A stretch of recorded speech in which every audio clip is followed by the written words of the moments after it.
आइल बारू नाचे त जल्दी ते नाच नाता हो जाई अन्हार। धरिहे सोलई कन तो हे या कवारी में हिक भर करिहे सो प्यार। सुन हो आइल बारू नाचे तो जल्दी तू नाच नाता हो जाई अन्हार। धरिहे सोलई कन तो हे या कवारी में ही कभर करिहे सो प्यार। जवनिया के झार दीहे हो खूबे प्यार दीहे हो। जवनिया के झार दीहे हो खूबे प्यार दीहे हो।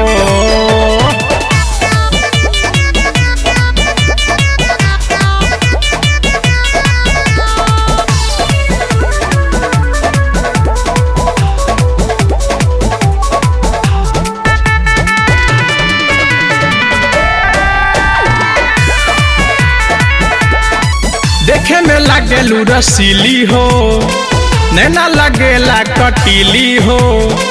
हिलावेलू जब कमरिया हिले बिहार यूपी दिल्ली हो। देखे में लागेलू रसीली हो नैना लगेला कटीली हो। हिलावेलू जब कमरिया हिले बिहार यूपी दिल्ली हो। लहंगा वाला सार दीहे हो खूबे प्यार दीहे हो। जवनिया के झार दीहे हो खूबे प्यार दीहे हो।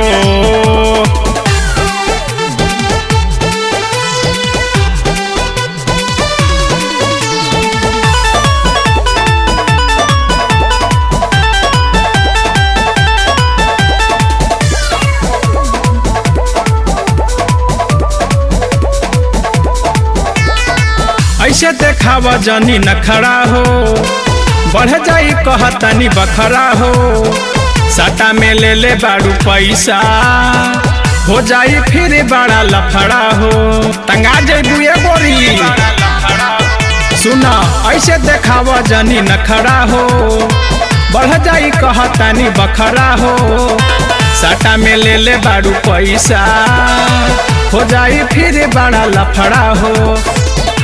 मेकअप सब बिगाड़ दीहे हो खूबे प्यार दीहे हो। जवनिया के झार दीहे हो खूबे प्यार दीहे हो।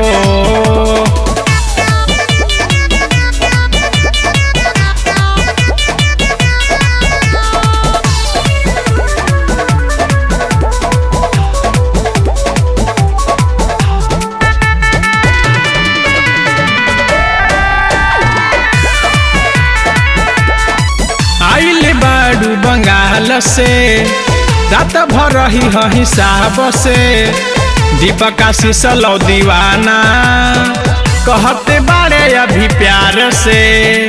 अभी प्यार से कहत नानी बुझलू।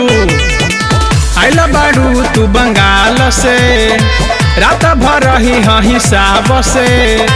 दीपक आशीष लो दीवाना कहते बारे अभी प्यार से। मधुकर दिलदार हवे हो खूबे प्यार दीहे हो। जवनिया के झार दीहे